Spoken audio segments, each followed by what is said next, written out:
Recientemente, hubo un estudio que básicamente vinculó la geometría con la entropía, y se demostró matemáticamente que están intrínsecamente conectadas. Las implicaciones de esto sugieren que toda la realidad es simplemente nosotros, como manifestaciones físicas de estados ordenados de entropía. Cada persona y su conciencia son unidades de procesamiento de información que filtran la entropía del universo. Aquellos con una mayor capacidad de entropía percibirán la realidad de una manera mucho más espiritual, mientras que aquellos en estados de conciencia de baja entropía experimentarán una realidad más estructurada y ordenada. Básicamente, quienes han sido abducidos por extraterrestres han experimentado esto debido a que su conciencia ha creado esa forma de realidad. Esto explicaría por qué los fenómenos espirituales han cambiado con el tiempo. Es decir, ángeles y dioses en la época medieval y ovnis y extraterrestres en la actualidad. Porque estamos literalmente creando y alterando la realidad basándonos en nuestra percepción del mundo en tiempo real.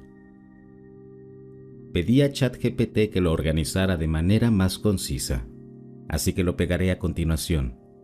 Pero sí, básicamente, si dices que las abducciones alienígenas no son posibles, o si dices que lo son, tienes razón.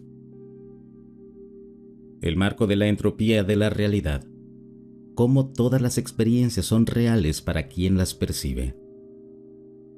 Este marco explica cómo las experiencias individuales se sienten absolutamente reales para quien las experimenta, incluso si no existen objetivamente en el mundo externo.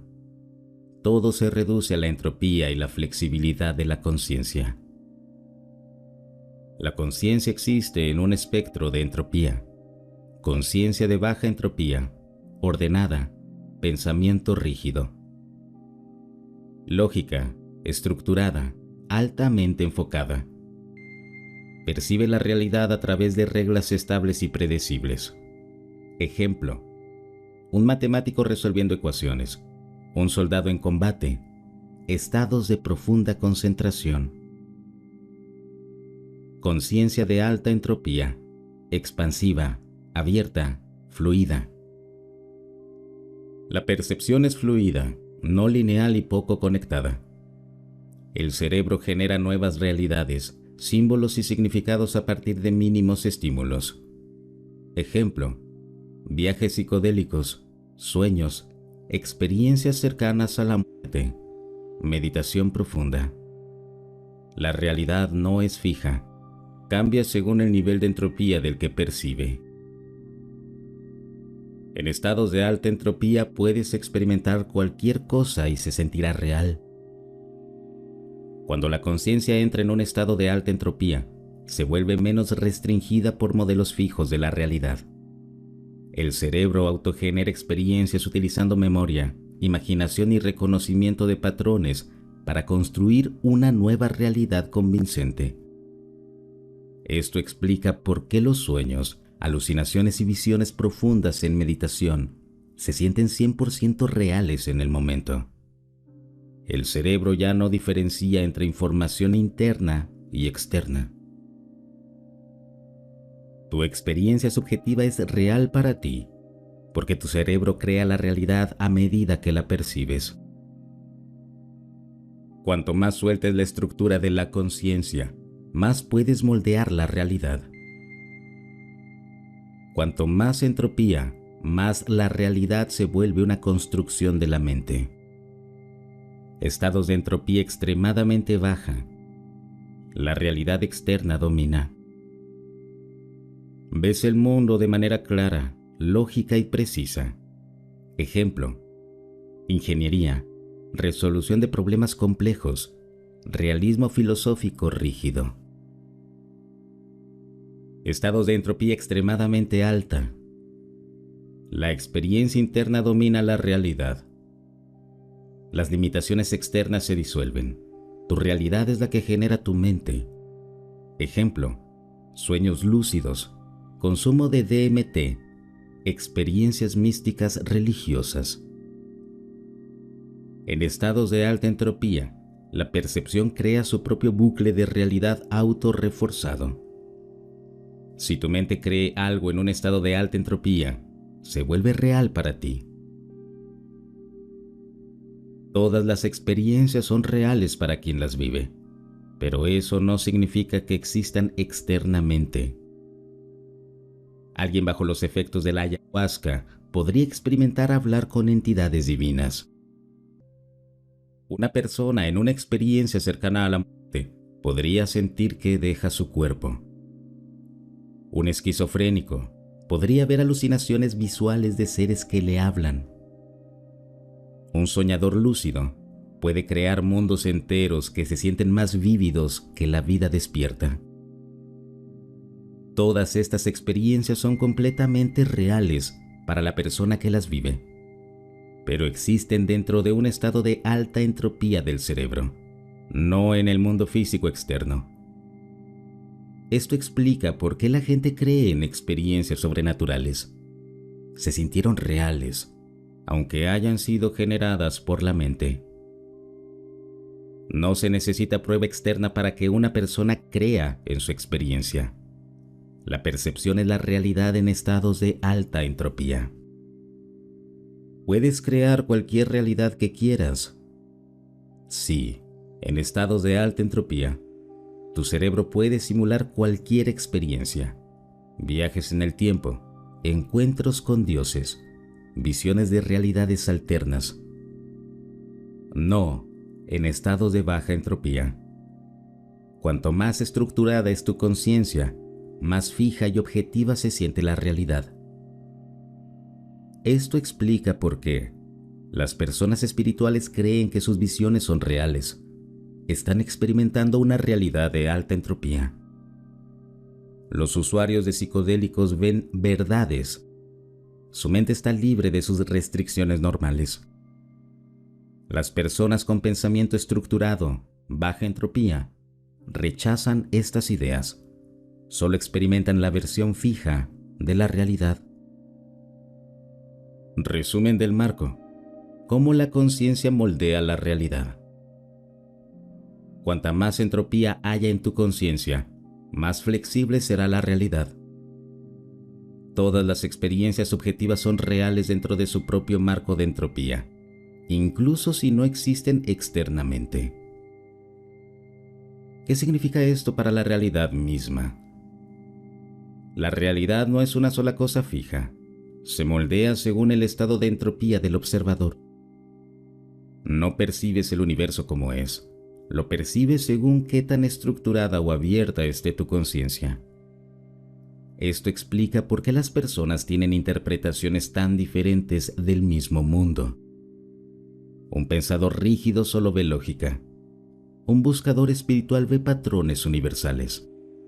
Un soñador lúcido o usuario de psicodélicos ve realidades alternas completas. Todos están observando el mismo universo, pero a través de diferentes estados de entropía de la conciencia. Respuesta final: la realidad es lo que haces de ella. En estados de alta entropía, sí, puedes crear cualquier realidad que desees. En estados de baja entropía, no. Experimentas la realidad como algo fijo y objetivo. Cada experiencia subjetiva es real para quien la vive, pero no necesariamente real en la realidad física externa. Tu realidad está moldeada por cuánta entropía está procesando tu conciencia. ¿A dónde quieres llevar esto ahora? ¿Quieres que moldee cómo cambia la entropía del cerebro en diferentes estados, sueños, meditación o psicodélicos? ¿O prefieres explorar cómo esto se relaciona con la mecánica cuántica y la naturaleza misma de la existencia?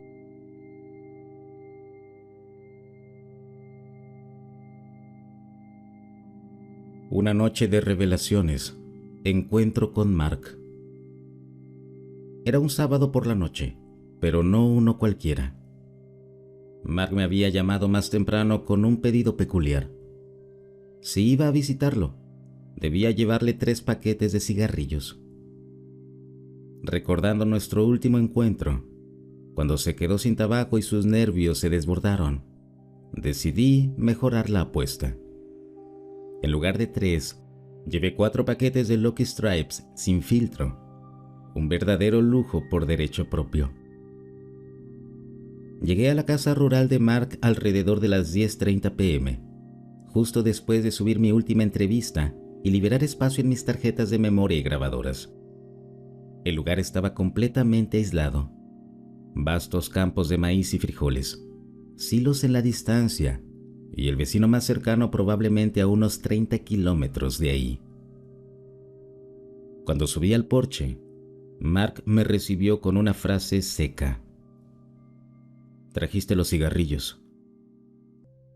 El olor rancio y familiar del humo y el ritual implícito de nuestras reuniones establecieron de inmediato el tono de la noche. Dentro de la casa, la diminuta cocina de Mark era un caos de objetos y tecnología antigua. Un ventilador sobre la estufa, otro en el techo, y un televisor que solo servía como ruido de fondo llenaban el espacio. Mark aseguraba que mantener estos aparatos en funcionamiento ayudaba a disimular nuestras conversaciones, aunque nunca entendí exactamente por qué. En el centro de la cocina había una mesa redonda al estilo de los años 80, rodeada de sillas disparejas con estampados chillones en naranja y amarillo. En el centro, un enorme cenicero de vidrio rebosante de colillas acumuladas por décadas. Como siempre, nuestra charla comenzó lentamente. Mark era cauteloso, midiendo cada palabra, asegurándose de que yo no lo viera como un loco. A pesar de ser un hombre increíblemente inteligente, tenía una maestría. Sabía que revelar sus credenciales académicas solo reforzaría la idea de que estaba perturbado. Ser etiquetado como desequilibrado era un arma que otros podían usar en su contra. Encendí mi equipo de grabación. Mark prendió un cigarrillo, sonrió con ironía y dijo: «Está bien. ¿Por dónde quieres que empiece esta noche?» Esa simple pregunta desató un torrente de historias extraordinarias. Antes de sumergirse en lo más profundo de sus relatos, Mark repasó algunos de sus encuentros recientes. «La última vez te hablaba de descargar gente. Cuanto más escucho, más saben de mí», dijo con un aire de misterio y picardía. Lo incité a continuar. Mark explicó entonces que los extraterrestres no eran solo visitantes de galaxias lejanas, sino que también habitaban lugares insospechados. «Viven dentro de montañas», afirmó, con los ojos brillando entre el miedo y la emoción. «Hay portales que conducen a sistemas de túneles intrincados, ciudades subterráneas enteras que incluso se extienden hasta el océano». Las imágenes que describía eran tan vívidas como inverosímiles.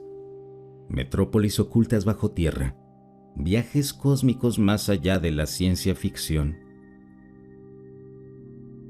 En medio de su discurso sobre extraterrestres, Mark hizo una pausa y desvió la conversación hacia algo más personal. «Dime algo. ¿Tú realmente crees en Dios?», preguntó con una risa incrédula. No dudé. «Sí, siempre he creído que Dios creó a los humanos». Mark soltó una carcajada y negó con la cabeza. «Ojalá fuera así de simple, amigo. Yo te digo que los humanos no fuimos creados por un Dios. Fuimos cultivados, traídos aquí y puestos como abejas obreras en colonias.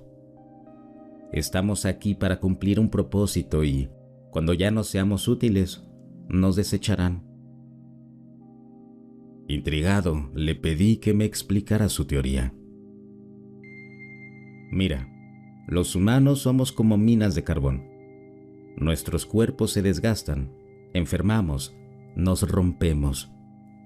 Y ellos recolectan lo que necesitan de nosotros, como los mineros extraen carbón de la tierra en lugares como Virginia Occidental. La conversación tomó un giro más oscuro cuando Mark habló de sus experiencias en las profundidades marinas. Me han llevado bajo el agua. He visto criaturas enormes como calamares gigantes con cabezas extrañas y dientes enormes, confesó.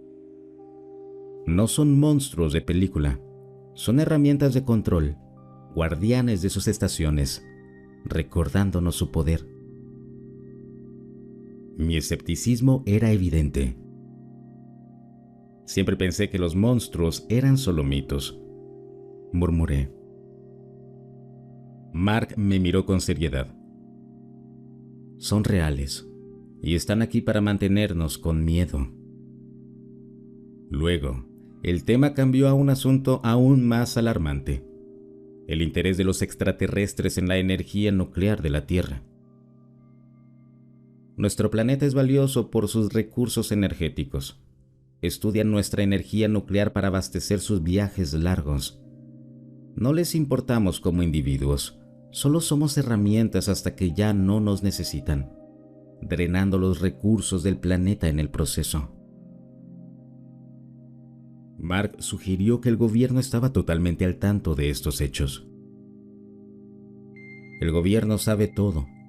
Hay una sociedad secreta, hasta cambiaformas, incrustados en las altas esferas, asegurándose de que todo siga funcionando sin problemas. Es un juego peligroso, y cuanto más revelo, más nos arriesgamos ambos. Para ese punto, Mark ya había fumado casi 44 cigarrillos. Mi resistencia y mi tiempo estaban llegando al límite, pero antes de irme, le pedí una última historia. Cuéntame sobre un viaje más, algo que vaya más allá de los alienígenas en las montañas. Sus ojos chispearon con un destello travieso.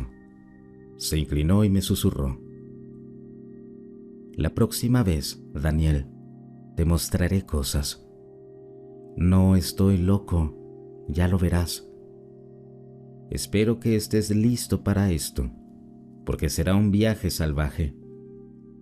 Prepárate para darte cuenta de que has vivido en una fantasía, en un cuento de hadas sobre Dios, la creación y las habilidades humanas, todo basado en falsedades. La próxima semana, prepárate. Hasta entonces, no digas nada. Cuando salí de la casa de Mark, el olor a tabaco y las conspiraciones cósmicas me siguieron hasta bien entrada la noche. Cada encuentro con él descorría un nuevo velo sobre una realidad que desafiaba la comprensión convencional.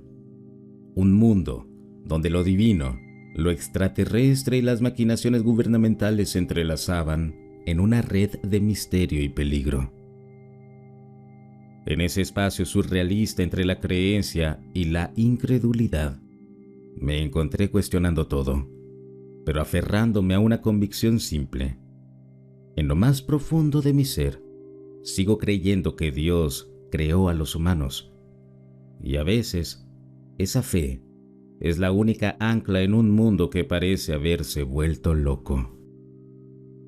Debo confesar que, tras embarcarme en este viaje y exponer estas verdades ocultas, he sido expulsado de ciertos grupos en Reddit y en otras partes de la web. No sé exactamente por qué, pero solo fortalece mi determinación de seguir compartiendo estas revelaciones. Agradezco profundamente a quienes siguen leyendo y apoyando mi trabajo. Las entrevistas y detalles que aún quedan por contar no solo son impactantes, sino que te obligarán a cuestionar todo lo que creías saber. Gracias por acompañarme en este viaje.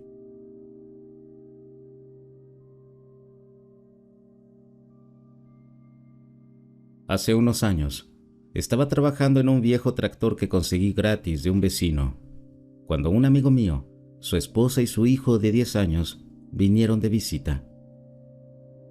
Estábamos conversando mientras yo trabajaba en la máquina, y el niño quería ayudar. No me importó en absoluto porque, sinceramente, no me preocupaba demasiado la máquina.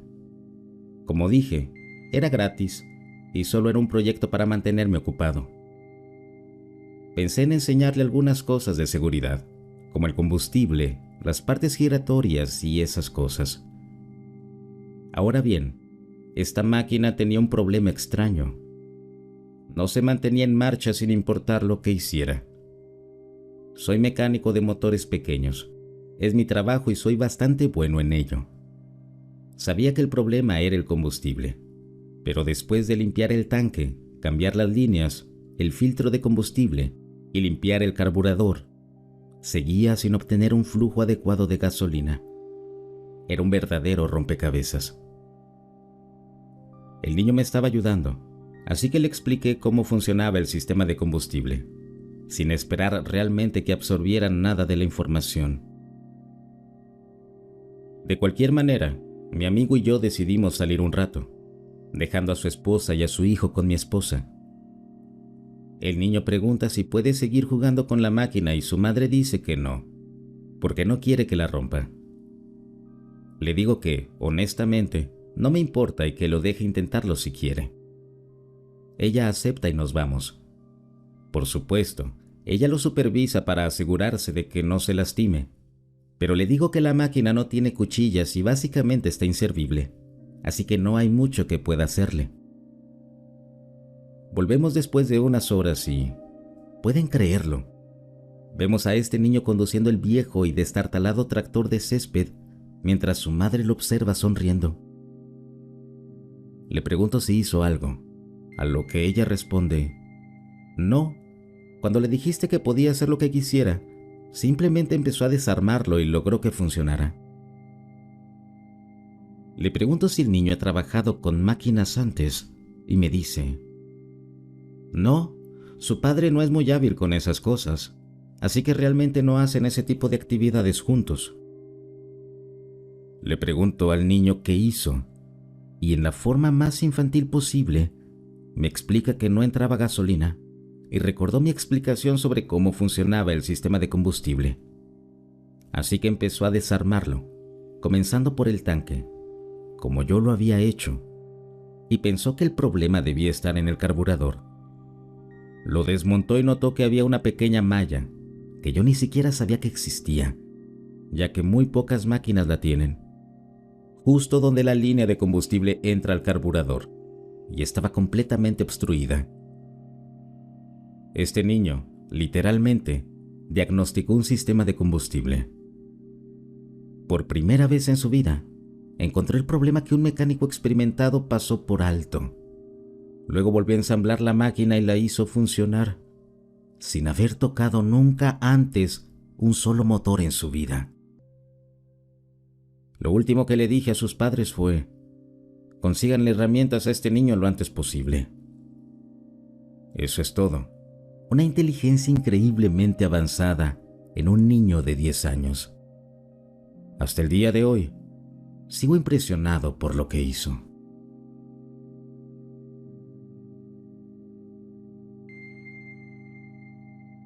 Algo realmente extraño ha estado sucediendo. Cuando tenía 30 años, pasé por un evento traumático. Mi hijo y mi padre murieron con solo 3 meses de diferencia. Estaba acabado, quería irme, y creo en los walk-ins. Son almas que pueden entrar y tomar el control mientras el alma original se va a sanar. Supliqué a todos los poderes superiores que me dejaran ir. Recuerdo haber sentido de repente una calma abrumadora. Hace unas 2 semanas tuve una convulsión. Nunca antes había tenido una. Cuando desperté, sentí como si estuviera en mis 30s otra vez. Sentí que mis 40s fueran un borrón, como si no hubiera vivido nada de ese tiempo. Y la persona que lo hizo, ahora es solo una sombra. No recuerdo mucho de los últimos 19 años. Siento que no experimenté nada de esos años, como si otra persona los hubiera vivido. Estoy atrapado en un cuerpo de 50 años, sintiéndome como si tuviera 31. Es tan difícil de explicar. Siento que ya no pertenezco aquí. No me gusta dónde estoy ni lo que he estado haciendo. Todo lo que sé es que ya no estoy en ese estado de letargo. He vuelto a ser yo, pero el yo que era antes de irme a los 31. Sé que suena loco y que la gente me mira como si estuviera fuera de mí cuando intento explicar lo que siento, pero no puedo evitarlo. Esto es real y he hecho muchos cambios físicos para reflejar cómo me siento. ¿Alguien más ha tenido experiencias con walk-ins o almas que se van y regresan 20, 30 o 40 años después?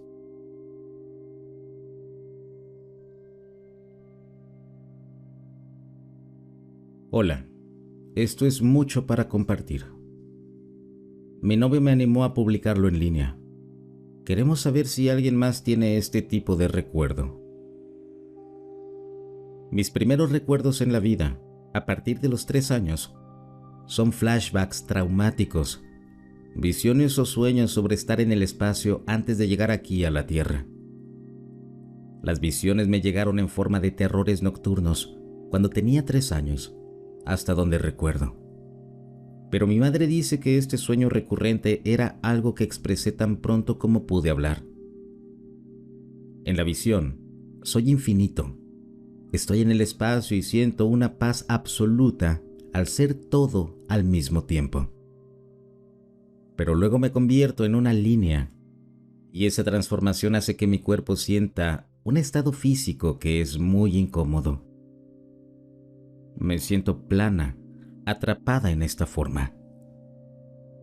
Luego, la línea, yo, se estira muy rápido en lo que parece ser una línea interminable. De repente, la línea se dobla y se enrolla sobre sí misma. Y esto es aún peor para mí. Siento los nudos. Soy la línea y los nudos. Después, tengo una visión clara del planeta Tierra desde la perspectiva del espacio exterior.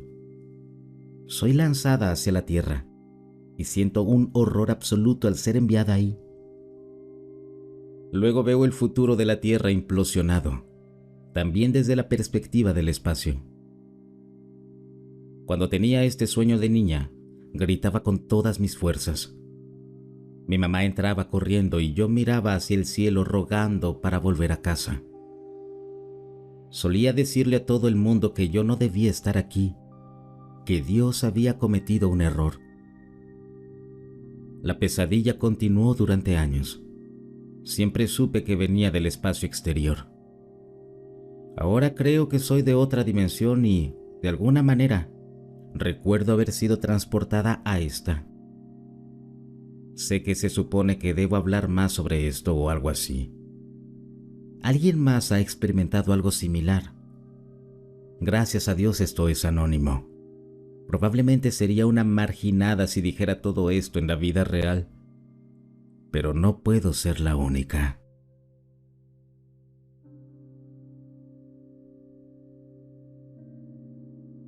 Creo que fue en 2022. Estaba de pie en la barra que está junto a nuestra sala de estar. Es donde guardo mi té y otras bebidas. Mi esposo estaba sentado en el sofá, a unos 2 metros de mí, dentro de mi campo de visión. Encendí mi hervidor eléctrico y puse una taza en la barra, ya que planeaba prepararme una bebida instantánea en polvo. Y me di cuenta de que no tenía una cuchara. En el siguiente instante, me sentí mareada, como si acabara de despertar. Abrí los ojos y estaba mirando hacia mi taza mientras revolvía el polvo de la bebida en el agua caliente con una cuchara. Miré hacia mi esposo, pero ya no estaba en el sofá. Salí del área de la barra, giré y lo vi de pie en medio de la cocina, con los brazos caídos a los lados, sin moverse. Entré a la cocina y le pregunté: ¿me viste entrar aquí a buscar una cuchara? Y él respondió: no, creí que estaba en el sofá. Ni siquiera sé por qué estoy en la cocina. Hablamos sobre lo que pasó por un rato. Ambos sentimos como si acabáramos de despertar y no teníamos idea de lo que ocurrió. Antes, había experimentado pérdidas de tiempo y pequeños saltos temporales, pero nunca con otra persona. A alguien más le ha pasado algo así.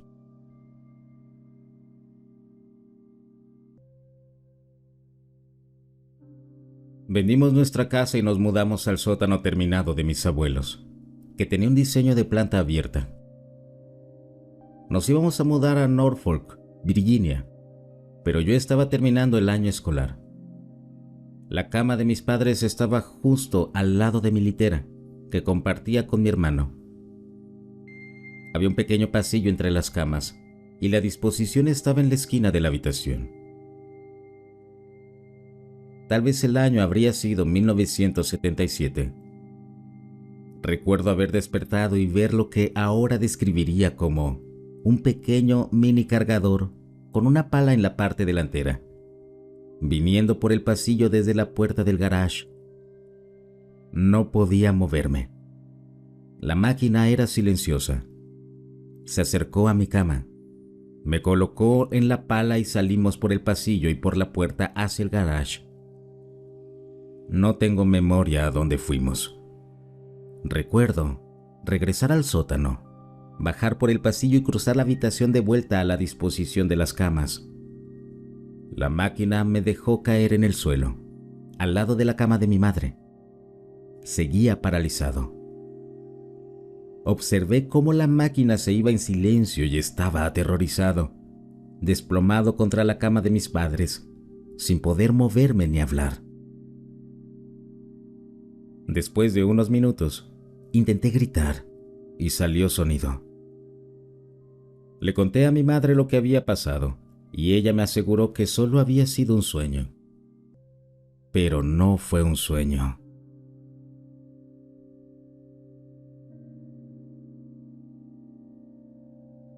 Desde que ocurrió el eclipse en abril, he notado que las cosas a mi alrededor han cambiado drásticamente en mi vida, incluyendo las personas con las que me relaciono y con quienes interactúo a lo largo de ella.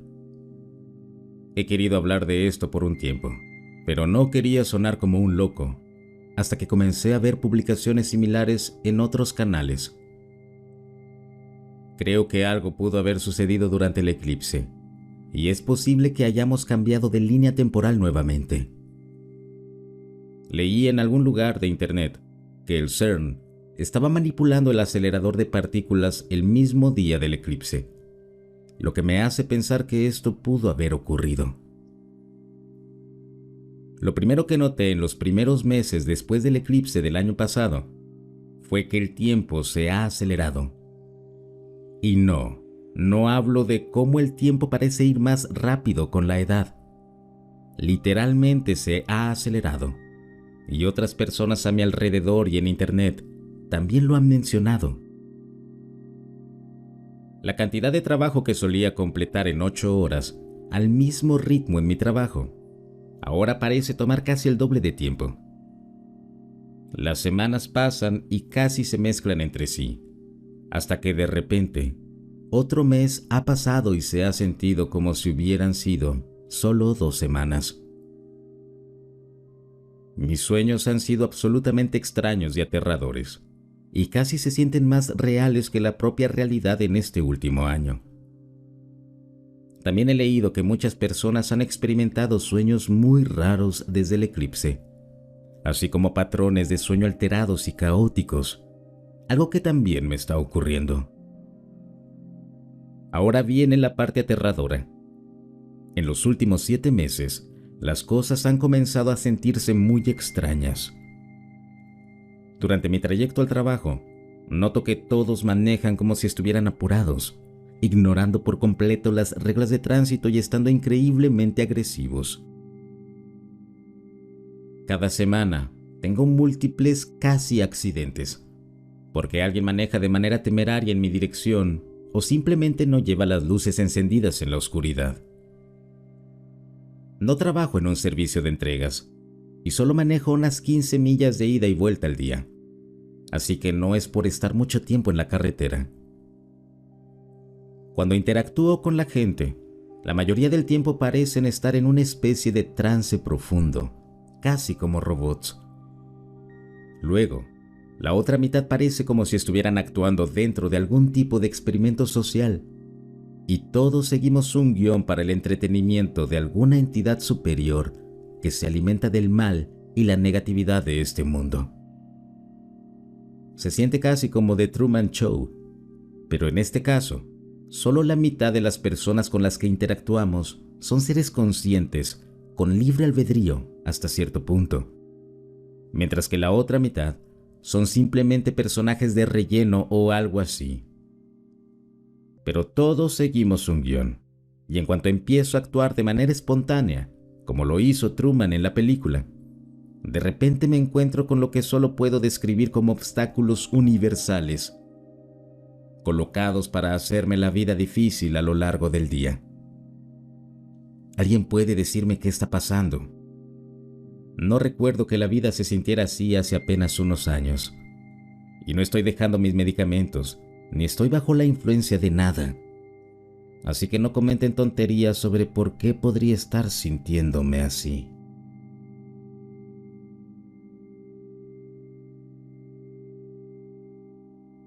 He estado siguiendo la historia de Lou desde el principio. No escucho todos los podcasts, pero ciertamente hago lo posible por mantenerme al día con lo que dice.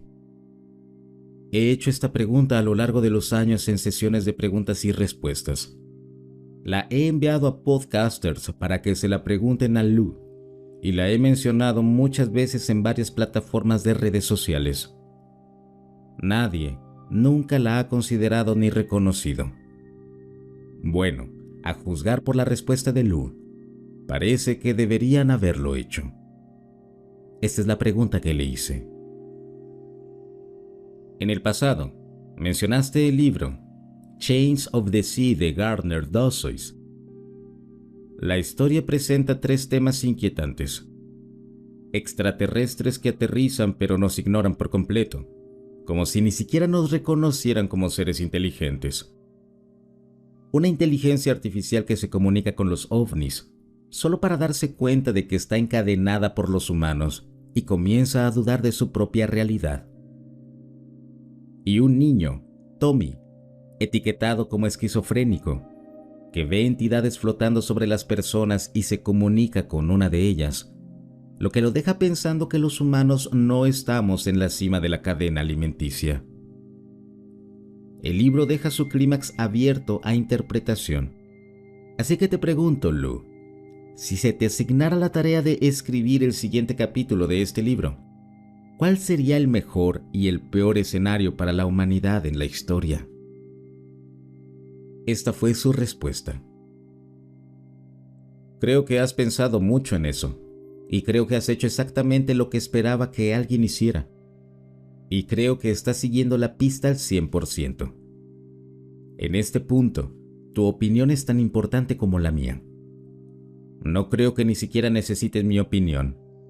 Has seguido esa pista de migajas hasta su conclusión lógica. Así que felicidades, buen trabajo, y lo digo sinceramente. No estoy tratando de evitar la pregunta ni de ser evasivo. Me está preguntando algo que, si sabes de dónde viene la pregunta, entenderías. Has hecho mucho, has pensado bien en esto.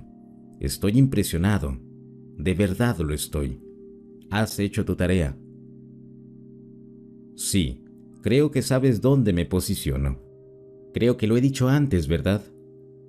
¿Qué pasa cuando los seres humanos se dan cuenta de que no somos el depredador supremo? No somos la especie alfa.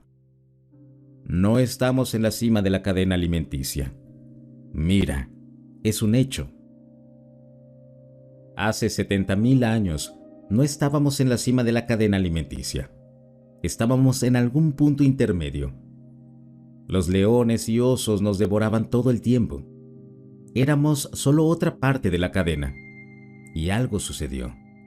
Algo le pasó a nuestra especie que nos impulsó muy rápido, en términos evolutivos, en un abrir y cerrar de ojos, y nos colocó en la cima. ¿Qué fue? La invención de herramientas, la capacidad de manipular cosas con el pulgar oponible, o fue tal vez un desarrollo en el lóbulo frontal que nos permitió dar ese salto. algo ocurrió. Y de repente asumimos que estamos en la cima de la cadena alimenticia. Pero, ¿qué pasa cuando nos damos cuenta de que en realidad no estamos en la cima? Que aún no lo estamos. ¿Qué pasa cuando llega un huracán? Creemos que tenemos el control de todo, que somos los amos del universo, hasta que llega un huracán y de repente nos quedamos sin electricidad ni transporte. Entonces todo colapsa. El tejido de la sociedad empieza a desmoronarse. Esto solo funciona porque todos tenemos un acuerdo social de que esto debe funcionar, que las reglas y leyes aplican. Pero mira, he estado en la guerra. Sé lo frágil que es todo esto, este acuerdo, este contrato social que todos tenemos.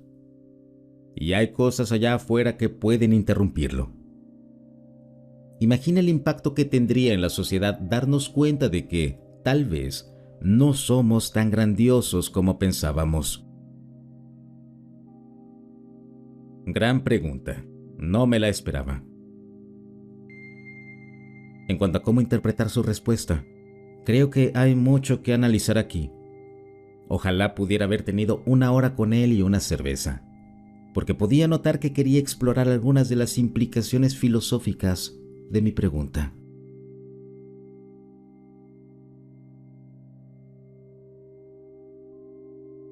Esta será la primera vez que cuento esto en su totalidad.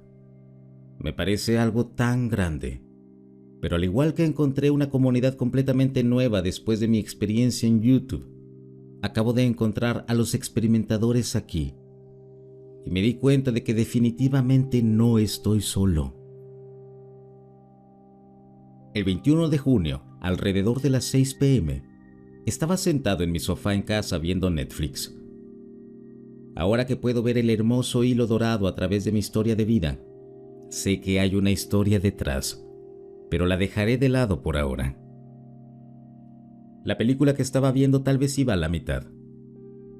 El siguiente momento de conciencia fue, quizás una hora después. En el aftermath, olvidé mirar la hora, pero la película había terminado.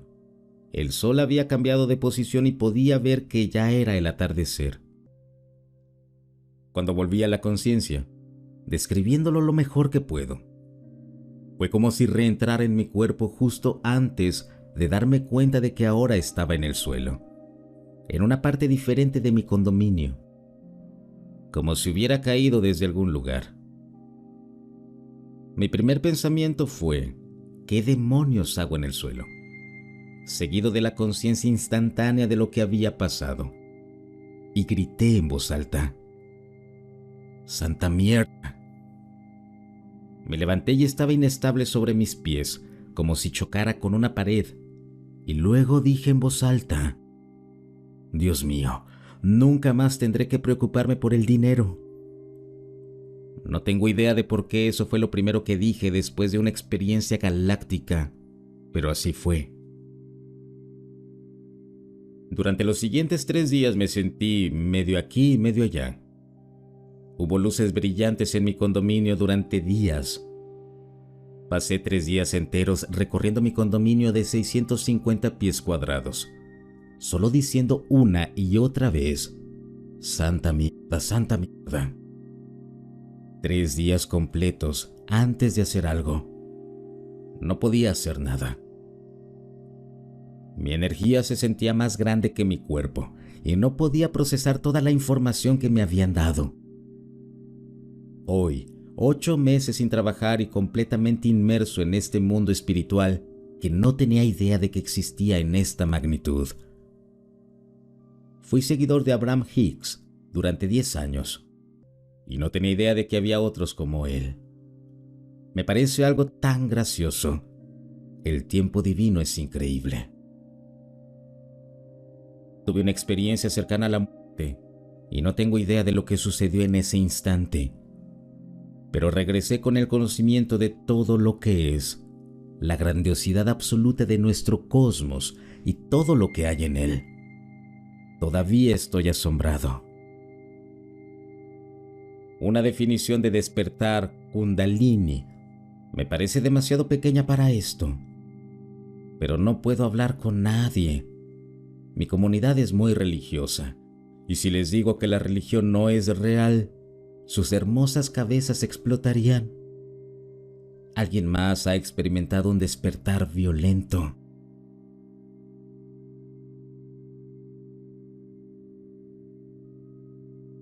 He dudado en publicar esto por múltiples razones, pero tengo curiosidad principalmente por saber si otras personas han tenido una experiencia similar.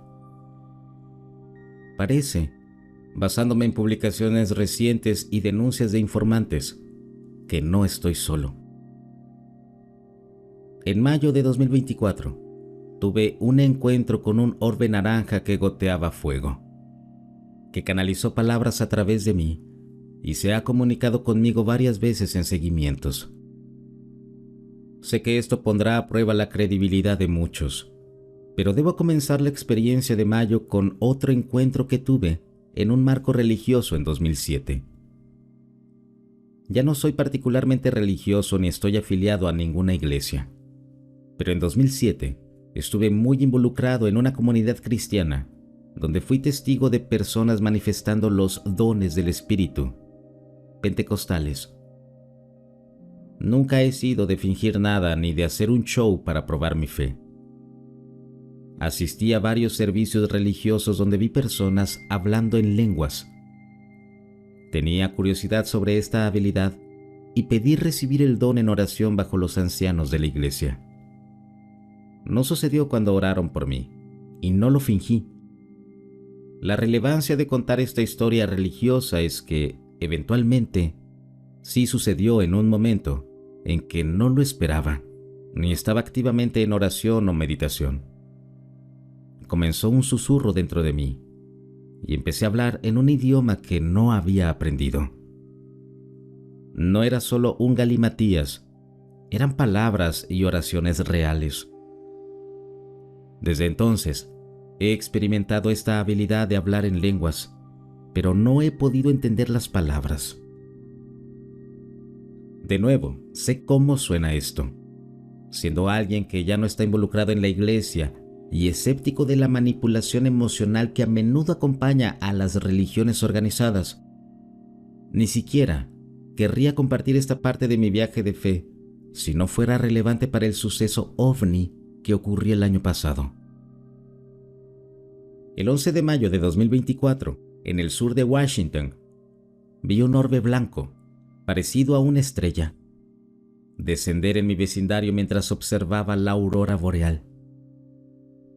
Descendió sobre mí desde varios kilómetros de altura y luego desapareció en el jardín de un vecino. Un segundo orbe apareció en el horizonte unos 20 minutos después. Este era naranja. Estaba viajando bajo en el horizonte y muy lentamente. Ten en cuenta que estoy en una colina mirando al horizonte hacia este objeto a lo lejos. Cuando entrecerré los ojos, sucedieron una serie de cosas todo a la vez. Pude ver que el orbe naranja estaba goteando fuego. Tan pronto como vi que goteaba fuego, este se enfocó en mí, por falta de una mejor palabra. Cerró la distancia en mi visión. La mejor manera de describirlo fue como cuando Frodo ve el ojo en El Señor de los Anillos. Fue como si estuviera fuera de mi cuerpo frente a este orbe en llamas. A medida que se acercaba y se enfocaba en mí, comencé a susurrar y a hablar en lenguas, como lo hice en 2007. Excepto que esta vez lo que decía estaba completamente en inglés. Primero, comencé a cantar suavemente el Shaddai. Esto es una locura para mí, porque lo primero que pensé fue, ok, el Dios judío, ¿qué está pasando?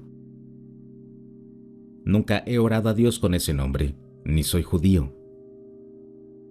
A medida que la experiencia continuaba, pude ver que el orbe en llamas tenía un rectángulo en el medio que recorría de arriba a abajo toda la circunferencia del círculo. El objeto entero emanaba lo que mejor puedo describir como anillos de luz. similares a un pulso de sonar saliendo de él en ondas anulares. A medida que cada onda me golpeaba, era como si me estuvieran respirando hacia adentro. Dijo la palabra paz a través de mí y vi una visión. Puede que comparta más sobre esto en otro momento. Un mes después, me encontré con este ser nuevamente en la misma colina y le pregunté su nombre. Me dijo: yo soy el que soy. La sensación de ser respirado a través de mí casi me hizo llorar. Fue casi indescriptible. El ser se sentía tan cósmico y extraño, y sin embargo, cuando me tocó con la luz, sentí paz. Dudo en compartir todo esto, pero me gustaría saber si hay otros como yo que hayan experimentado algo así.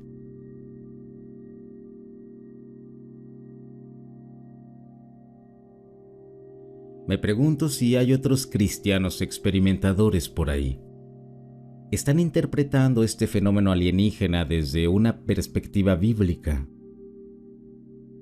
El hecho de que las inteligencias no humanas interactúen con los humanos y los asuntos humanos es literalmente la historia más antigua. En el Génesis, una criatura parecida a un reptil engaña a los humanos para que caigan en la misma rebelión en la que ya habían caído. En Isaías 14 y Ezequiel 28, vemos a la inteligencia no humana más alta y bella, Lucifer, exaltándose a sí mismo, diciendo: seré como el Altísimo.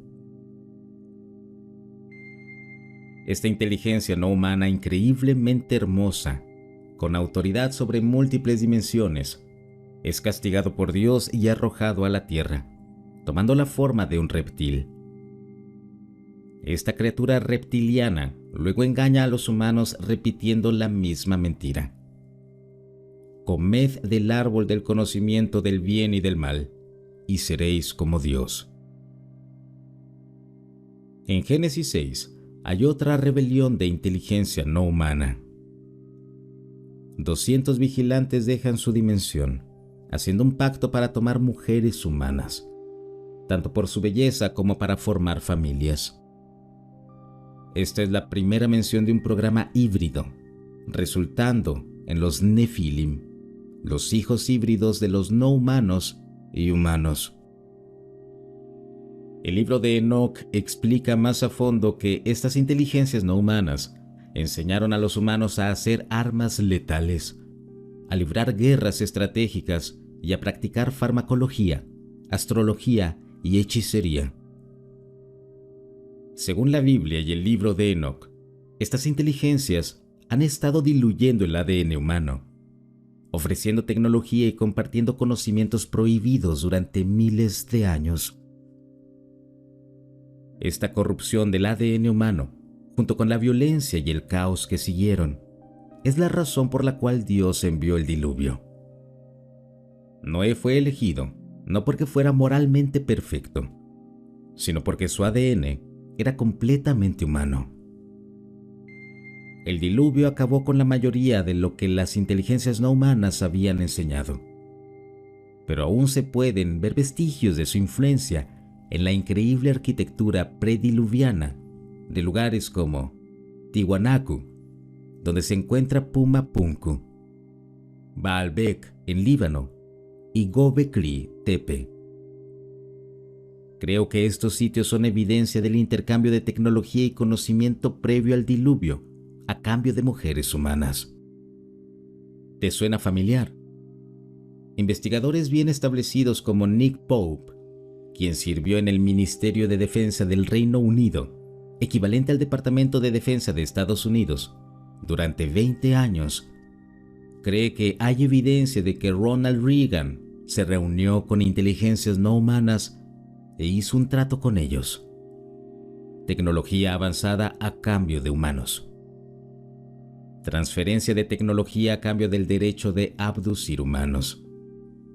De manera similar, el trabajo del Dr. John Mack quien fue un respetado profesor de psiquiatría en la Universidad de Harvard, observó que la experiencia de abducción casi siempre señala a un programa híbrido. Este relato es tan antigua como la propia historia. Quiero mencionar una conexión más. Una narrativa común es que estas inteligencias no humanas son benevolentes, esperando el despertar de la humanidad y guiándonos hacia la conexión con la fuente dentro de nosotros. Si la humanidad abrazara la fuente dentro de nosotros, que conecta todas las entidades y conciencias superiores, seremos como dioses. Pero ya he escuchado esta historia antes. Creo en las inteligencias no humanas buenas. Tanto la Biblia como el libro de Enoc los mencionan. Sin embargo, Dios dio a los humanos la tierra para que la gobernáramos con amor y responsabilidad. Sí, hemos cometido graves errores, pero la tierra es nuestra y nuestra responsabilidad. Estas inteligencias buenas respetan nuestro dominio sobre la tierra porque es un regalo de Dios. No están constantemente entrometiéndose ni influyendo en los humanos como los demás. Finalmente, 2 de Corintios 11:14 advierte que Satanás mismo se disfraza de ángel de luz. Esto significa que los encuentros con inteligencias no humanas, engañosas, pueden verse y sentirse como luz y amor, pero son en última instancia engañosos. He experimentado estos encuentros personalmente, y sin el fundamento de la verdad bíblica, es fácil interpretarlos como positivos y dignos de confianza. El Dr. Jacques Vallée, quien es probablemente el investigador de ovnis más respetado en la historia, es una gran fuente no cristiana y basada en la ciencia para una perspectiva similar. Escribió el libro Mensajeros del Engaño. Sin saberlo, llega a la conclusión de lo que la Biblia nos dijo hace mucho tiempo, que la interacción con estas inteligencias no humanas es de naturaleza engañosa. Para una tesis basada científicamente sobre el fenómeno moderno, lee este libro. Quería presentar una perspectiva bíblica que no encontrarás en la iglesia. Para los cristianos experimentadores, tenemos respuestas.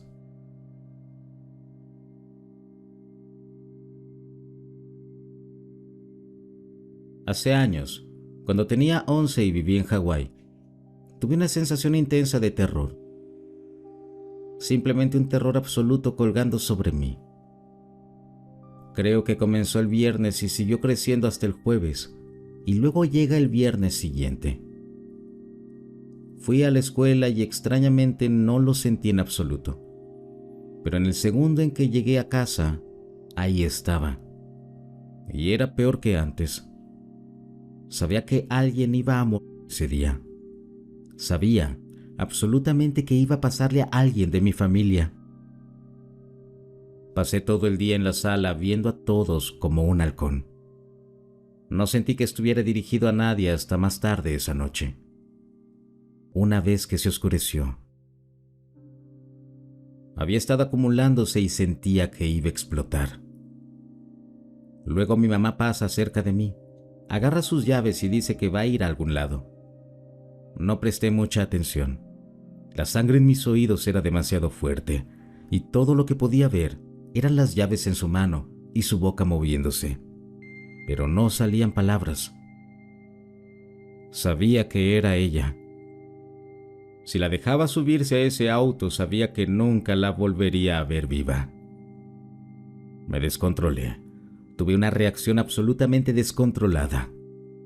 Me lancé a sus pies, me aferré a sus piernas y comencé a rogarle y gritarle para que se quedara en casa. Simplemente rogando y suplicando para que no se fuera. Estaba absolutamente histérico. No podía controlar mis emociones en absoluto, cambiando entre sollozos desgarradores, súplicas e intentando arrebatarle las llaves de las manos. En algún momento comencé a decir: «No quiero que mueras, No quiero que mueras. Si te vas, vas a morir. No paraba de repetir eso una y otra vez. Ella estaba tan sorprendida y asustada por mi comportamiento que se sentó en el sofá conmigo. Me abrazó y puso las noticias de fondo. Había logrado que no saliera de la casa. Esto probablemente ocurrió alrededor de las 8 de la noche. Los niños de 11 años destrozados no miran la hora ni les importa. Eran alrededor de las 9, cuando mi mamá decidió cambiar de canal a otro de noticias, ya que la historia que se estaba contando se estaba volviendo un poco inapropiada. Para ese momento, yo ya me había calmado un poco, pero aún seguía con la nariz tapada. La sensación de terror había desaparecido, pero algo aún más extraño e indescriptible la reemplazó. Algo como anticipación, pero con un giro negativo. Pero definitivamente no era terror. El nuevo canal que eligió mostraba y describía imágenes de helicópteros de un accidente con 13 coches involucrados en la carretera principal que conecta con la carretera que lleva a nuestro vecindario. Había ocurrido alrededor del tiempo en que ella habría salido y todavía lo estaban cubriendo. Solo hubo unos pocos sobrevivientes. Casi todos habían muerto y los que no estaban gravemente heridos y no estaban seguros de si lo lograrían. El accidente ocurrió en la carretera por la que ella habría tenido que pasar. Ambos nos quedamos pegados al televisor, observando mientras entrevistaban a los transeúntes que habían sido testigos de todo, y a las personas que apenas habían evitado el accidente. Estaban alterados, aterrados y llorando. Entrevistaron a un hombre que había intentado salvar a las personas del accidente, y estaba cubierto de sangre, describiendo los cuerpos y hablando sobre cómo no pudo salvar a nadie. Estaba completamente alterado, y su cuerpo temblaba por la adrenalina y el miedo. Mi madre y yo nos quedamos en silencio. Mis hermanos pequeños también estaban ahí. Salieron cuando escucharon los gritos, pero no recuerdo que hicieran mucho, así que no son muy relevantes. Lo que pasó después está un poco borroso para mí, porque la pura sensación de alivio y devastación que sentí fue horrible.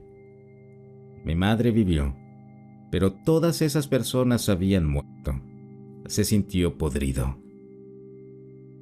Abracé a mi madre y le agradecí por no irse. Ella dijo que se alegraba de no haberse ido, pero no habló mucho. No puedo culparla. ¿Qué hay que decir? Mi madre y yo dormimos en la misma cama esa noche. Aún no podía soltarla. Necesitaba saber que estaría bien y seguiría viva por la mañana. Ella no me preguntó cómo lo supe, pero al día siguiente hizo un comentario casual sobre que yo era psíquico. Supongo que olvidé todo esto, pero lo recordé todo hoy y me he estado sintiendo desorientado desde entonces.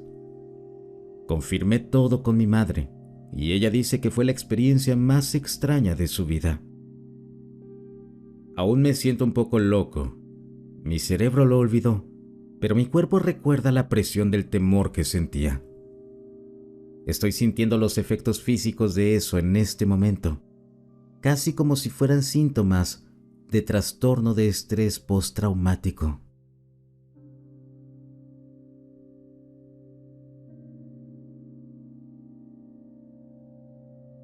Si el video te gustó, no olvides suscribirte y compartirlo.